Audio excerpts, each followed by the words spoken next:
क्या हुआ जब अचानक से अयोध्या में राम जी के गर्भगृह में प्राण प्रतिष्ठा के दौरान प्रकट हो गए दिव्य शेषनाग, जिनका संबंध साक्षात लक्ष्मण जी से बताया जा रहा है। प्राण प्रतिष्ठा के दौरान इतना बड़ा चमत्कार देखकर बड़े बड़े पंडित विशेषज्ञों के साथ साथ देश के प्रधानमंत्री के भी होश उड़ गए, लेकिन इसे काफी शुभ संकेत माना जा रहा है। इसके पीछे की सच्चाई जानकर आपके भी होश उड़ जाएंगे। अगर आप एक सच्चे सनातनी हैं, तो इस वीडियो को लाइक करें और आप भी राम मंदिर बनने से बेहद खुश हैं, तो कमेंट बॉक्स में जय श्री राम जरूर लिखें और पूरी सच्चाई जानने के लिए वीडियो को अंत तक देखते रहें। जिस दिन का सभी सनातनियों को बरसों से इंतजार था, आखिरकार वह दिन आ ही गया। अयोध्या में बन रहे भव्य राम मंदिर में अब प्रभु ने विराजमान होकर अपने भक्तों को दर्शन दे ही दिए। प्राण प्रतिष्ठा से पूर्व ही अस्थायी गर्भगृह में रामलला के दर्शन बंद कर दिए गए। अब 23 जनवरी से दोबारा दर्शन आरंभ होंगे, जब रामलला को नव निर्मित राम मंदिर के गर्भगृह में स्थानांतरित किया गया है। इस आंदोलन की आग में पूरा देश झुलसा था। सैकड़ों ने सीने पर गोलियां खाई तो हजारों ने अपना लहू पानी की तरह बहा दिया। दोस्तों, बात हो रही है राम जन्मभूमि यानी अयोध्या की। 22 जनवरी को राम मंदिर की प्राण प्रतिष्ठा हुई है। उसमें पूरी दुनिया को भगवान राम के अस्तित्व से रूबरू कराया है। इस कार्यक्रम के लिए 7,000 से ज्यादा वीवीआई और वीआईपी को न्योता दिया गया था, लेकिन जब 22 जनवरी को विशेष ज्योतिषाचार्य की उपस्थिति में प्रधानमंत्री नरेंद्र मोदी द्वारा प्राण प्रतिष्ठा का कार्यक्रम किया जा रहा था, इस दौरान जो बड़ा चमत्कार हुआ उसकी जानकारी आगे हमारे इस YouTube चैनल पर हम आपको देने वाले हैं। सच्चाई सुनकर आपके भी रोंगटे खड़े हो जाएंगे। जितनी राम मंदिर निर्माण की चर्चा हो रही है, उससे ज्यादा प्राण प्रतिष्ठा को लेकर भी हो रही है। जब नरेंद्र मोदी यजमान प्राण प्रतिष्ठा की तैयारी करने पहुंचे, चारों भाइयों के साथ रामलला की छोटी प्रतिमा और 5 फुट की बालक स्वरूप रामलला की बड़ी प्रतिमा गर्भगृह में स्थापित की गई। सबसे पहले तो प्राण प्रतिष्ठा में जितने भी हमारे यहाँ देवता है, नवग्रह है और जितनी राशियां है, सभी को शांत करने के लिए पूजा अर्चना हुई। यह सब करने के बाद में मूर्ति के शुद्धिकरण किया और मंत्र जाप शुरू किया गया। यह मंत्र काफी वैदिक होते हैं। इन मंत्रों में ऐसी शक्ति होती है कि यह किसी भी मूर्ति के अंदर प्राण डाल सकते हैं। लेकिन जब प्राण प्रतिष्ठा का कार्यक्रम चल रहा था, इस दौरान वहां पर एक ऐसा चमत्कार हुआ जिसे देखकर सभी पंडितों के और वहां खड़े सभी लोगों के होश उड़ गए। गर्भगृह में प्रभु श्री राम की मूर्ति में चरणों के पीछे से अचानक सांप का एक छोटा बच्चा वहां निकल आया, जिसे देखने के बाद सभी लोगों का यही मानना है कि स्वयं शेषनाग प्राण प्रतिष्ठा के इस कार्यक्रम में आए हुए हैं।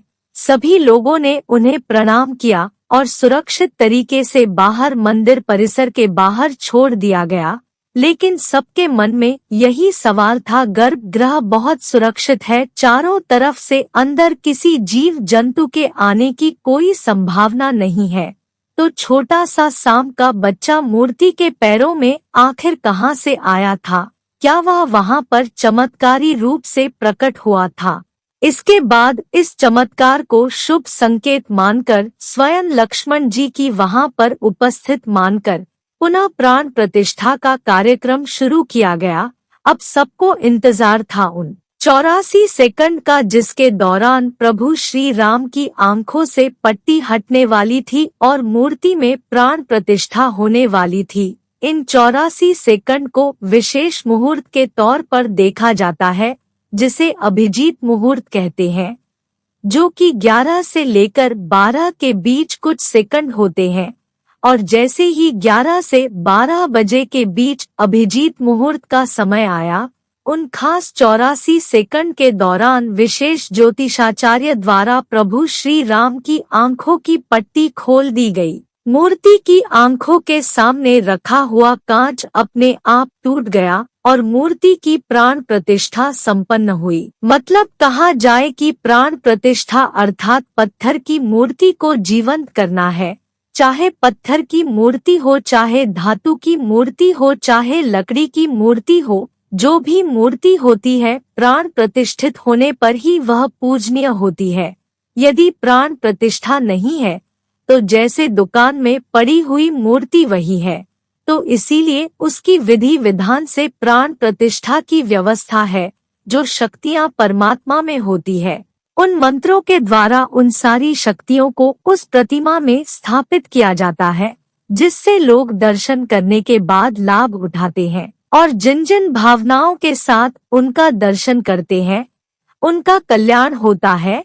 अब सवाल आता है कि प्राण प्रतिष्ठा के दिन आम जनता राम मंदिर के दर्शन नहीं कर सकती है, तो फिर उनके लिए मंदिर के द्वार कब खुलेंगे? बता दें कि आम जनता के लिए राम मंदिर के द्वार 25 जनवरी से खुल जाएंगे।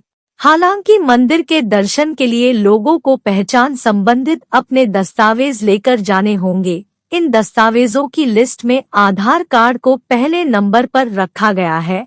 इसके अलावा देश भर में संघ के 45 प्रति में रहने वालों को भी राम मंदिर दर्शन का न्योता भेजा गया था। इसके तहत रोजाना 25,000 लोग 45 दिन तक रामलला के दर्शन करेंगे, जिनके ठहरने और खाने पीने की व्यवस्था राम मंदिर ट्रस्ट की ओर से की जाएगी। बता दें कि इनमें वे लोग शामिल होंगे जिन्होंने राम मंदिर आंदोलन में हिस्सा लिया था या जिन्होंने राम मंदिर धन संग्रह में कंधे से कंधा मिलाकर साथ दिया था। अब हम आपको अयोध्या में बने इस राम मंदिर की कुछ ऐसी हैरान करने वाली विशेषताएं बताएंगे जिनके बारे में आपको भी नहीं पता होगा। दोस्तों, अगर आप एक सच्चे राम भक्त हैं तो वीडियो के साथ अंत तक जरूर बने रहे। मंदिर का निर्माण प्राचीन भारत की नागर शैली में किया गया है। मंदिर की ऊंचाई कुतुब मीनार की लगभग 70% है। अयोध्या में भव्य राम मंदिर भारतीय पारंपरिक विरासत का एक सुविचार वैज्ञानिक रूप से क्रियान्वित और अद्भुत नमूना है। अयोध्या में लगभग 3 एकड़ भूमि पर बना यह मंदिर 161 फीट ऊंचा और 250 फीट चौड़ा है और इसकी कुल लंबाई 360 फीट है। मंदिर को मजबूत बनाने पर खास जोर दिया गया है। इसकी नींव 50 फीट गहरी है और फाउंडेशन पूरी तरह स्टोन से बना है। मंदिर में लोहे या स्टील का इस्तेमाल नहीं किया गया है, जिस कारण यह मंदिर 1000 सालों से भी ज्यादा समय तक सुरक्षित रहेगा। मंदिर का निर्माण इस तरह से किया गया है कि रिक्टर स्केल पर 7 की तीव्रता का भूकंप भी इसका कुछ नहीं बिगाड़ पाएगा। राम मंदिर में कुल 46 दरवाजे लगे हैं। इनमें से 42 दरवाजे पर 100 किलो सोने की परत चढ़ाई है। सीढ़ियों के पास 4 दरवाजे लगाए हैं जिन पर सोने की परत नहीं होगी। मंदिर के दरवाजों को महाराष्ट्र की सागौन की लकड़ी से बनाया गया है। इन पर हैदराबाद के कलाकारों ने नक्काशी का काम किया है। मंदिर में राम नवमी के दिन भगवान राम का अभिषेक सूर्य की किरणों से होगा। दोपहर के समय जब सूर्य दक्षिण की ओर होगा तब मिरर और लेंस से सूर्य की रोशनी रिफ्लेक्ट होकर भगवान के ललाट पर पड़ेगी। सच में दोस्तों, राम मंदिर का इतिहास बहुत बड़ा है और हम सभी इसके इतिहास के सामने बहुत छोटे हैं, लेकिन यह हमारा सौभाग्य है कि हम राम मंदिर को बनता हुआ अपनी आंखों से देख पाए। हम नमन करते हैं उन सभी कर सेवकों को जिनके बलिदान से हमें आज का यह दिन देखने को मिला है।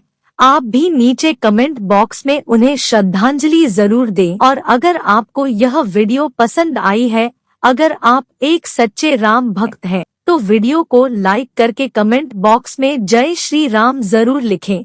ऐसी ही सत्य चमत्कारी घटनाएं देखने के लिए हमारे चैनल को सब्सक्राइब कर ले। अंत तक देखने के लिए धन्यवाद।